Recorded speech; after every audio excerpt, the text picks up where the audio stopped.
Ici Radio Chirimoso, la voix de Plus Jamais Ça.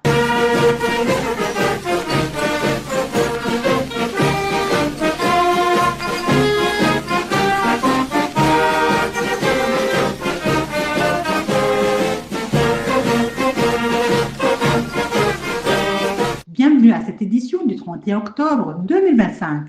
À la présentation, Béatrice Nimbona. Vous serez également accompagné de Gilbert Valitessa, Emmanuel Moulounziza, Lisa Mishpat et Joe Dalton de Lichimba qui vient de se joindre à notre équipe et à qui nous souhaitons la bienvenue à bord. Comme d'habitude, ce bulletin vous a été préparé par Emmanuel Moulounziza qui en assure aussi la régie d'antenne.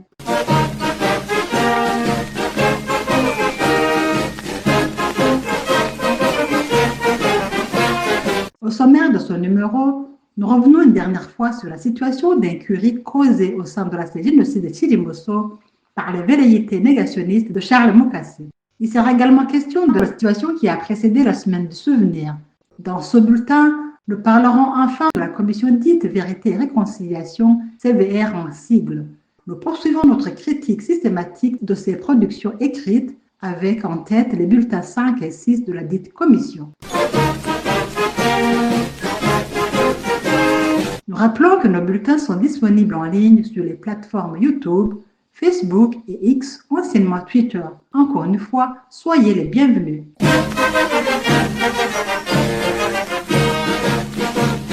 Avant d'entrer dans les détails de ce bulletin, nous vous invitons à suivre un éditorial signé Emmanuel Moulounziza.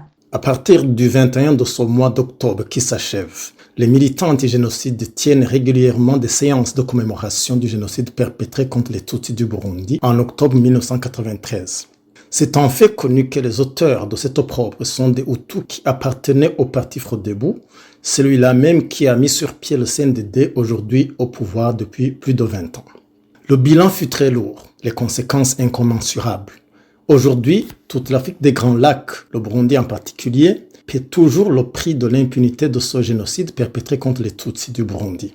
Mais à l'étape où nous sommes rendus, ces hors-la-loi ne sont plus tellement les seuls à plaindre pour ce qui est du crime de génocide qui reste impuni pour le cas des Tutsis du Burundi. On a à faire face depuis quelques années à un type nouveau d'ennemis. Les uns visibles mais insoupçonnés, les autres visibles mais dont les actes sont non seulement visibles mais surtout hautement nuisibles aux victimes. Dans le cas du Burundi en particulier, nous venons de passer 4 mois à attendre des militants anti-génocide connus de tous qu'ils sortent de leur silence autrement inexplicable pour dire si oui ou non il est normal de chanter sur les toits des maisons qu'on est contre le génocide des Tutsis d'une part et traiter de tous les noms les dirigeants militaires et politiques qui ont mis fin à ce génocide d'autre part. En même temps que les responsables de la génocide de Chirimoso, puisque c'est d'eux qu'il s'agit, en même temps donc qui soufflaient le chaud et le froid, l'auteur de ces calomnies, ou plutôt devrions-nous dire l'auteur principal et ses fanfarons, en ont rajouté en reprenant en leur compte les calomnies généralement colportées par le régime des génocidaires du CNDD-FDD.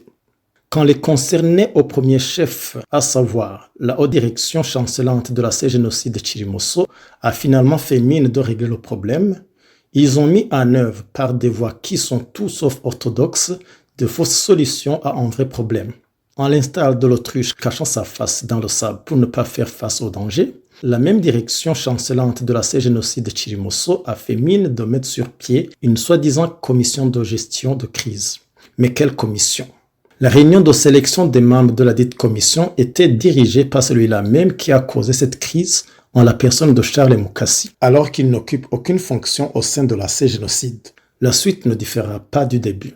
Confrontés par rapport à la constitution et au fonctionnement de leur fameuse commission, les dirigeants de la génocide de Chirimoso ne se sont pas ravisés.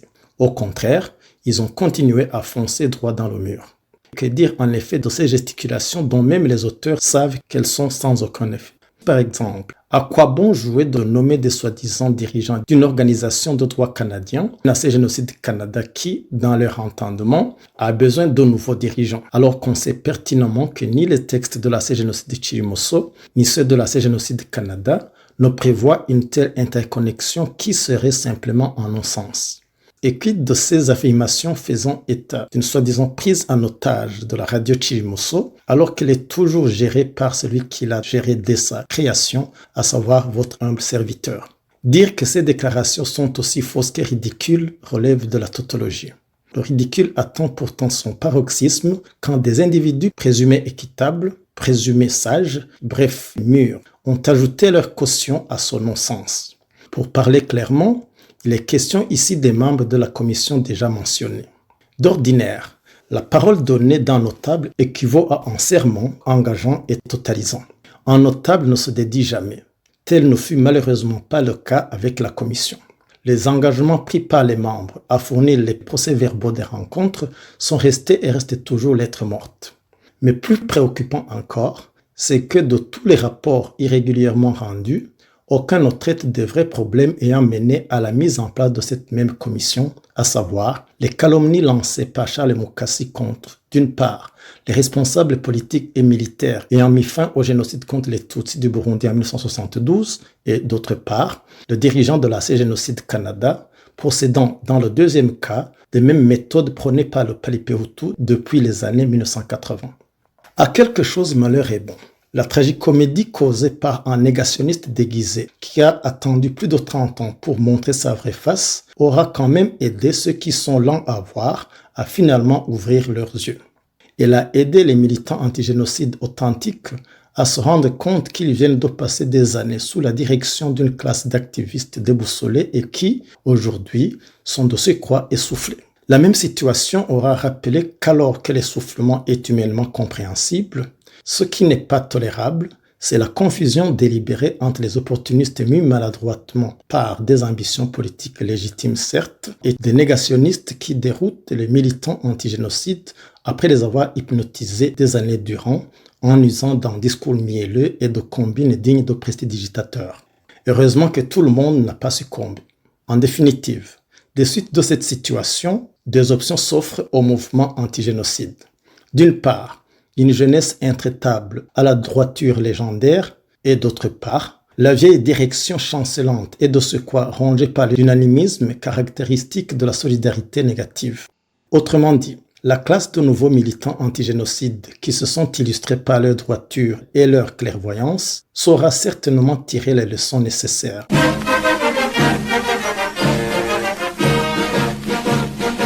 Merci Emmanuel Burunziza. Parlons à présent de la situation qui a précédé la semaine de souvenirs. Comme on vient de l'entendre, la droiture d'une part et la promptitude à combattre les génocidaires déguisés ou déclarés d'autre part n'ont pas toujours été au rendez-vous. Écoutons Gilbert Varitessa. Concernant le combat contre le génocide ciblant les Tutsis, nous ne saurions nous permettre de faire semblant d'oublier le calvaire qui nous guette toujours. Tous de braves militants depuis jamais ça ont juré de ne plus amadouer les criminels anti-Tutsis.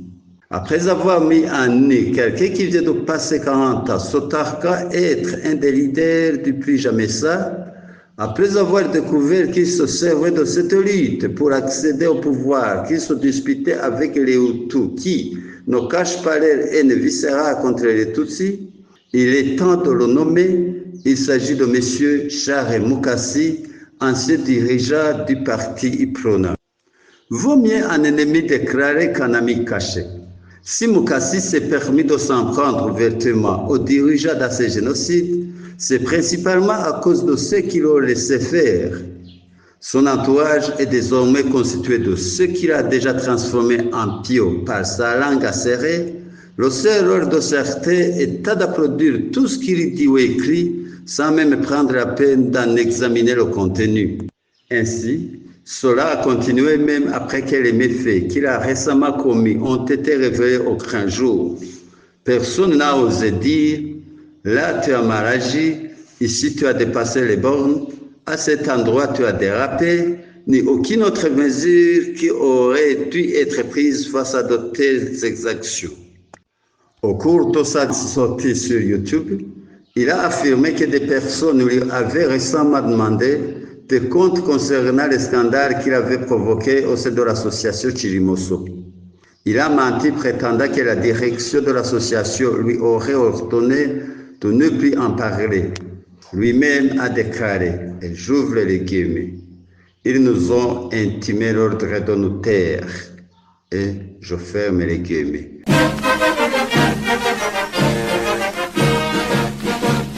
Il faut se souvenir que Mukassi s'est servi de mensonges habituellement utilisés par le CNDD pour ternir l'image du dirigeant d'AC Génocide Canada en employant les tactiques du Paripeutu. Il a menti et lui-même sait pertinemment que ce n'est pas vrai, comme le démontre le langage qu'il a utilisé.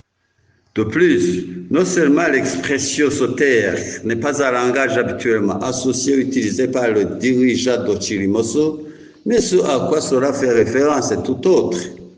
Un homme digne ne fait pas taire un autre, et aucun homme n'accepterait d'être réduit au silence s'il est convaincu de dire la vérité. Un véritable homme sauté de son propre chef, celui qu'on réduit au silence ou qu'on ordonne de sauter et qui s'exécute, est soit celui qui sait qu'il ment, soit celui de la dignité et faible. Dans le cas de ce scandale que Charles Mukassi a causé au sein de Chirimoso, qui ont failli déstabiliser l'association, même si personne ne lui a dit de se taire, la conscience d'un homme se serait réveillée et n'aurait pu s'empêcher de s'interrompre, car les déclarations qu'il a faites consistaient aussi à s'attaquer aux héros qui ont arrêté le génocide contre les Tutsis en 1972. En plus de mettre dans l'embarras les dirigeants de Chirimoso, en utilisant des mensonges connus pour être chers aux assassins du CNDD qui dirigent le Burundi.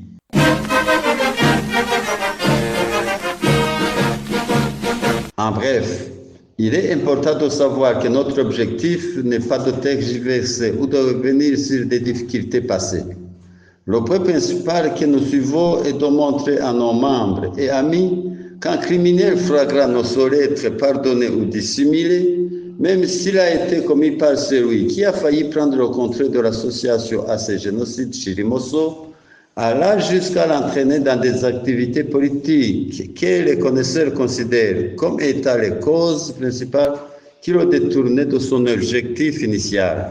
Le fait qu'il se soit exprimé ainsi pourrait signifier au moins deux choses.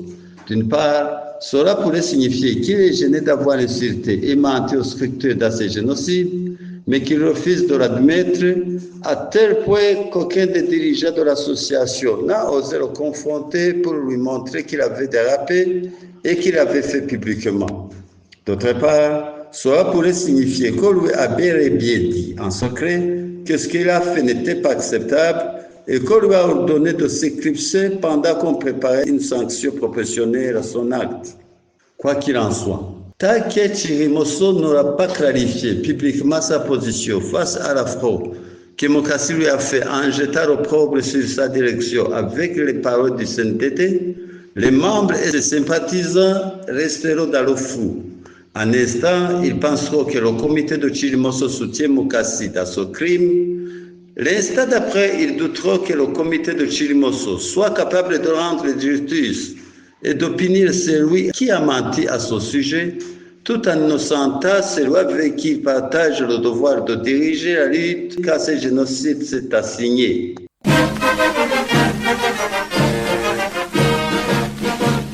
Dans tous les cas, cet affront causé par Charles Mukassi à l'association de lutte contre le génocide, qu'il soit puni ou non par les dirigeants de ce génocide, est compté parmi les actes que nous nous engageons à ne jamais tolérer, c'est-à-dire le fait de laisser quiconque qui, de manière avérée, cause du tort ou cherche à maintenir les Tutsis dans l'injustice infligée par le régime d'assassinat du CNDD au Burundi ou par ses agents, qu'ils soient visibles ou cachés.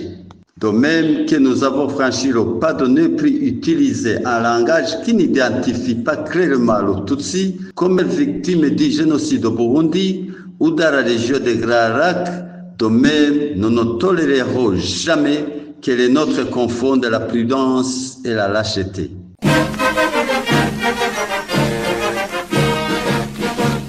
Parlons à présent de la semaine de souvenirs.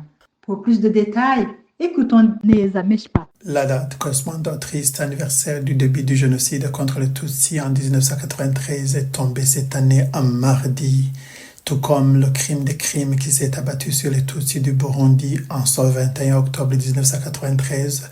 Le rendez-vous, s'il faut se permettre de l'appeler ainsi, n'a pas attendu un week-end, car cela ne tienne. Pour cette année en cours, à partir de ce mardi de sinistre mémoire, il s'est tenu en ligne toute une série de commémorations, à commencer par le samedi 25 octobre 2025, au moment où à Bujumbura et ailleurs, les anciens tergiversés encore face aux non moins anciens fauteurs de troubles. Des patriotes conscients et conséquents célébrés à Liège, en Belgique, une messe à la mémoire des victimes Tutsis d'octobre 1993. Ils ont allumé symboliquement 32 bougies pour marquer les 32 années noires qui viennent de s'écouler sans qu'il n'y ait justice pour les victimes, leurs familles ou pour les survivants vivants avec des séquelles parfois indélébiles. Mais c'est surtout le dimanche 26 octobre, c'est-à-dire quelques heures seulement après la séance de Liège en Belgique, que les choses sérieuses ont commencé. Très tôt le matin, la jeunesse consciente et conséquente se retrouvait à Kigali autour de M. Pascal Iradiha. C'est en effet au mémorial de Gisozi où reposent les restes des victimes du génocide perpétré contre le Tutsi au Rwanda en 1994 que son militant anti-génocide de longue date a choisi de prendre rendez-vous avec ces jeunes patriotes de l'espoir. Ils étaient venus de Mahama, de Nyamata, de Bugesera, bref, de diverses régions du pays des Mille Collines pour commémorer le génocide contre le Tutsi du Burundi d'octobre 1993. Il est judicieux de signaler que ces jeunes militants anti-génocide de Kigali ont tenu leur commémoration à la même date que leurs aînés du Canada. En effet, c'est en date du 26 octobre qu'un collectif composé de la CGNOC du Canada et de Kirazia Institute a organisé en ligne, plus précisément sur la plateforme X, un espace dédié exclusivement au génocide perpétré contre les Tutsis du Burundi. Les participants ont suivi des présentations faites par un panel composé, en plus des dirigeants de deux organisations, à savoir Dr Emmanuel Nkurunziza et Dr Maxime Ndayizeye, messieurs Raphaël Manirakiza, Joe Dalton de Richimpa et last but not least de Madame Béatrice Nimbona. La session en ligne a ceci de particulier que, tout en étant organisée par des associations de droit canadiens, a vu la participation de communicateurs venant d'Australie et des USA. Bien entendu, ce qui compte le plus n'est pas que cette provenance des communicants, c'est surtout la qualité de leur message. Partant d'angles pour le moins divergents, tous se retrouvent unanimement à la nécessité, si pas la recommandation, de ne plus jamais tolérer l'accession de génocidaires identifiés, surtout s'ils sont impunis et impénitents. L'unanimité s'est aussi dégagée par rapport au besoin de balayer d'abord devant sa propre case. Plus précisément, le focus doit être, selon les panélistes, sur les soi-disant militants anti-génocide qui posent néanmoins des actes de glorification des génocidaires, et ce, sous le fallacieux prétexte de mettre les forces ensemble pour mettre hors d'état de nuire les génocidaires du CNDD-FDD au pouvoir depuis plus de 20 ans.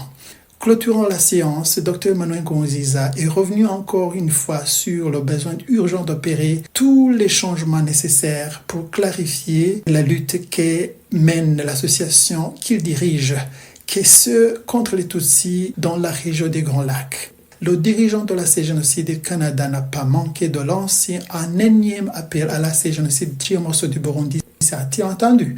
Rien n'est moins sûr, mais il n'est pas non plus interdit d'espérer pour autant que cet espoir se fasse accompagner d'œuvres palpables.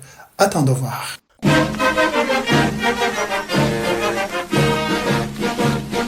Merci Meshpat. Juste une précision. La liste des panélistes comprenait aussi Deogracias Niyonzima. Poursuivons notre bulletin avec la reprise de notre critique systématique des écrits de la pseudo-sévère. Aujourd'hui, ce sera le tour des bulletins numéro 5 et numéro 6. À ce sujet, écoutons Joe Dalton d'Orichimba. Commençons par la liste des éléments qui sont dans les bulletins. Bulletin de la sévère numéro 5, publié en janvier 2020, en 4 pages et en 4 chapitres, qu'en réalité on pourrait condenser en un seul. Chacun peut remarquer des répétitions indues. Le premier qu'ils ont appelé Mission spéciale d'exhumation des restes humains de la Rouvoubou, qui pourrait bien s'appeler Travail spécial de déterrer des restes de morts de la Rouvoubou. Le deuxième appelé Lancement officiel des travaux de la CVR sur le site de la Rouvoubou. Le troisième chapitre intitulé Témoignages des personnes ressources signifiant témoignages apportés par des témoins extraordinaires. Et le quatrième qu'ils ont appelé Informations obtenues par la CVR sur les fosses communes de Bukila-Saadi près de la Rouvoubou. Informations que la CVR a tirées des fosses communes dans la commune de Bukila-Saadi qui sont près de la Rouvoubou. Et en cinquième, qui est le dernier, qu'ils ont appelé Visite des sénateurs au site des fosses communes de la Rouvoubou. Quant au suivant, qui est le numéro 6, à y regarder de près, on trouverait qu'il est construit comme le cinquième, et c'est pourquoi nous les analysons et les interprétons ensemble. Mais pour que ceux qui utiliseraient nos informations dans la recherche et dans toute autre action exigeant de révéler la source de l'information comme la référence exacte, nous allons donner ce qui construit le numéro 6. À la première page, nous trouvons Opération sévère Rouvoubou Bukila Saadi Shombo Karusi. À la page 2, revient ce qu'ils avaient appelé troisième partie intitulée Témoignages des personnes ressources, signifiant témoignages des témoins extraordinaires. À la troisième page, ils disent mai, juin, juillet 1972, 3 mois d'horreur au Burundi. Et enfin, à la page 4 où l'on dit quelques visiteurs avec une addition intitulée Début des exhumations à Machitsi. En raison du fait qu'un chaos de répétition induit caractérise ces bulletins de la CVR numéro 5 et 6, nous avons choisi d'interpréter ce qui s'y trouve sans suivre le commentaire linéaire de la CVR, mais en suivant plutôt le commentaire thématique. Si l'on suit les thèmes visibles, ces numéros sont écrits en français comme les autres numéros d'ailleurs, mais en dépit du fait que les choses sont libérées ainsi, le numéro 6 a quelque chose de particulier par rapport au numéro 5, et c'est une différence importante, même quand on le compare à tous les actes réalisés par la CVR. C'est la façon dont il est écrit sans mentionner nulle part les ethnies, que ce soit les Bahutu, les Batutsi, les Batwa, exactement comme nous en avons l'habitude à travers les autres écrits de la CVR, à commencer par celui du départ, le numéro 5, qui est sorti en janvier 2020. Nous pensons que c'est un écrit préparé avec le projet de se montrer et non pas comme ils sont, c'est-à-dire cacher le divisionnisme qui les caractérise et qui nourrit la CVR, de mentir à propos du Mututsi en cachant soigneusement des preuves que ce dernier a été victime du génocide au moment où ils inventent et grossissent de fausses preuves pour attester qu'il y a eu un génocide contre les Bahutus. Nous voyons que se montrer comme les innocents n'est soutenu par aucun document, et leurs écrits sont à l'intention des étrangers pour tromper la communauté internationale, que ne basent pas leurs travaux sur les ethnies, mais plutôt sur la technique moderne, la méthodologie scientifique. À malin, malin et demi, nous y reviendrons. Un autre élément, propre au numéro 6, qu'il ne faut pas ne pas mentionner, c'est le fait qu'il n'a pas de date à laquelle il a été publié. Nous pouvons croire que ce fut une simple erreur. Quand on creuse en profondeur, dans ses écrits, il est mentionné, si ce n'est pas le seul, le fait d'exhumer les restes des morts dans la province de Karuzi, en même temps que tout le long de la rivière Louvoubou, en commune Bukila-Saadi, située dans la province de Gitega, en y ajoutant que dans cette même province, ils ont commencé à déterrer les restes des morts, plus précisément à Machitsi, aux environs de la commune de Gitega. Une autre chose que l'on ne peut pas rater quand on lit ces numéros, c'est que leurs auteurs sont caractérisés par la volonté de brouiller ce qui s'y décrit, sans compter sur leur malchance de tomber sur Radio Chirimoso bien outillé pour les confondre dans leurs mensonges, comme nous en avons fait notre métier. Certains des exemples sont notamment que quand il s'agit de dire ce qui concerne les Bahutus, ils décrivent clairement leurs propos, mais au sujet des Batutsi, ils tombent dans un langage approximatif et métaphorique où ils en parlent comme à la sauvette. Une autre caractéristique qu'on ne peut pas rater, c'est l'utilisation d'un langage sibyllin par le truchement des généralisations comme nous le voyons dans le numéro 5, à la page 3, mot à mot. Selon les dispositions faites sur place, les victimes étaient de l'ethnie Hutu, mais quelques Tutsis pouvaient aussi périr, victimes de conflits interpersonnels, mais sans être visés par la persécution politique. Fin de citation. Même en laissant de côté ce qu'elle a utilisé le concept persécution sociopolitique au lieu de génocide, la CVR se contredirait sans s'en rendre compte et tout lecteur verrait que quelque chose se cache derrière cette soi-disant persécution politique. Un autre exemple serait là où elle parle d'arrestation du personnel religieux. À côté du fait qu'elle ne dit pas un mot du motif de l'arrestation des incriminés, c'est-à-dire mentionner qu'ils ont été arrêtés à cause de leur implication dans le génocide perpétré contre les Batutsi en 1972. Il y a aussi ce que nous pourrions prendre pour vraiment risible, Utiliser la moitié d'une page pour parler des enfants orphelins des prêtres, des frères, alors qu'il est de notoriété publique dans l'Église catholique, ceux-ci ne contractent pas de mariage.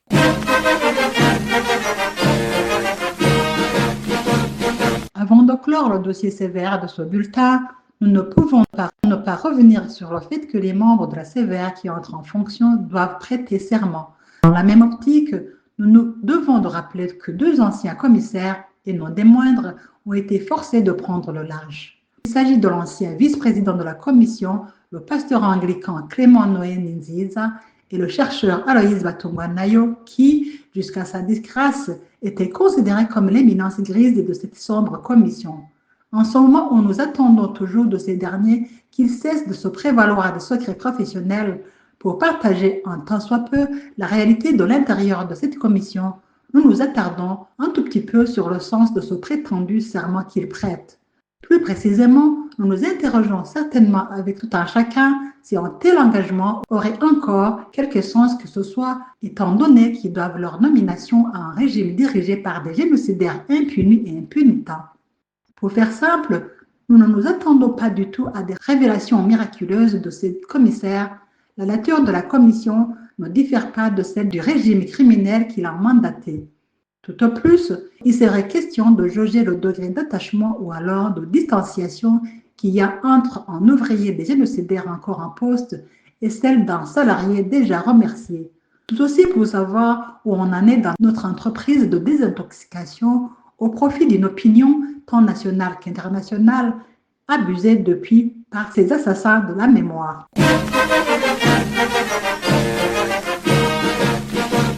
C'est ici que s'achève ce bulletin. Merci de nous avoir prêté une oreille attentive. D'une seule voix avec mes collègues qui m'ont aidé à la préparation et à la présentation de ce bulletin, Gilbert Valitessa, Joe Dalton de Richimba, Emmanuel Nkurunziza, sans oublier Neza Meshpa. Au nom également de tous ces informateurs éparpillés à travers le monde, aux traducteurs et aux autres héros de l'ombre, nous vous remercions pour votre fidélité à la voix du Plus Jamais Ça. Vous étiez avec Béatrice Nimbona. À la prochaine.